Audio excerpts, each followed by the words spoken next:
নমস্কাৰ ছাৰ বাইদেউসকল, স্বাগতম জনাইছোঁ আপোনালোকক মোৰ ইউটিউব চেনেল অৰূপছ ব্লগলৈ। এই মুহূৰ্তত আপোনালোকৰ কাৰণে লৈ আহিছোঁ এটা গুৰুত্বপূৰ্ণ খবৰ। ৰাজ্যৰ লাখ লাখ শিক্ষকৰ কাৰণে এই মুহূৰ্তত আছে এটা গুৰুত্বপূৰ্ণ খবৰ, আৰু এই গুৰুত্বপূৰ্ণ খবৰটো হৈছে শিক্ষক বদলীকৰণৰ প্ৰথমখন তালিকা প্ৰকাশ কৰা হৈছে। আজি কিছু সময় পূৰ্বে প্ৰকাশিত হৈছে শিক্ষক বদলীকৰণৰ প্ৰথমখন তালিকা। একাংশ শিক্ষকক বদলি কৰা হৈছে এজনীয়া শিক্ষকৰ বিদ্যালয়লৈ।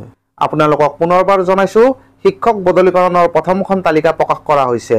এজনীয়া শিক্ষকৰে চলি থকা বিদ্যালয়লৈ বদলি কৰা হৈছে একাংশ শিক্ষকক। আপোনালোক নিশ্চয়কৈ প্ৰত্যেকেই অৱগত যে আজি কিছুদিন পূৰ্বে শিক্ষা বিভাগৰ ফালৰ পৰা শিক্ষকসকলৰ ৰেচনেলাইজেশ্যন প্ৰক্ৰিয়া আৰম্ভ কৰা হ'ব বুলি ঘোষণা কৰা হৈছিল, আৰু তাৰ পিছতে আজি প্ৰকাশিত হৈছে শিক্ষক বদলীকৰণৰ প্ৰথমখন তালিকা। ৰেচনেলাইজেশ্যনৰ প্ৰথমখন তালিকাত নাম আছে 10 গৰাকী শিক্ষকৰ। এই 10 গৰাকী শিক্ষকক বদলি কৰা হৈছে এজনীয়া শিক্ষকৰে চলি থকা আন বিদ্যালয়লৈ। ৰেচনেলাইজেশ্যনৰ এই তালিকা প্ৰকাশ কৰা হৈছে দৰং জিলাত। দৰং জিলাৰ অফিচ অফ দ্য ডিষ্ট্ৰিক্ট কমিশ্যনাৰৰ ফালৰ পৰা প্ৰকাশ কৰা হৈছে এই তালিকা। এই তালিকাৰ জৰিয়তে 10 গৰাকী শিক্ষকক আন বিদ্যালয়লৈ বদলি কৰা হৈছে।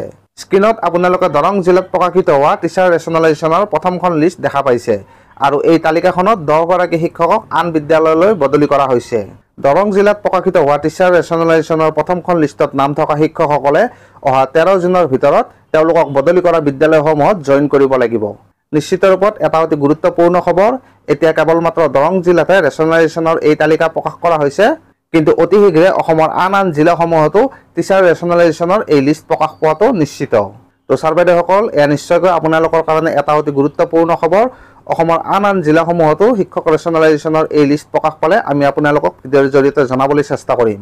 তো ছাৰ বাইদেউসকল, আজিৰ ভিডিঅ'টিত আপোনালোকৰ কাৰণে এইখিনিয়ে লৈ আহিলোঁ। ভিডিঅ'টি ভাল লাগিলে লাইক আৰু শ্বেয়াৰ কৰি দিব, আৰু লগতে ভৱিষ্যতে এনেকুৱা বিভিন্ন ধৰণৰ ভিডিঅ' পাই থকাৰ কাৰণে আমাৰ চেনেলটো ছাবস্ক্ৰাইব কৰি থ'ব।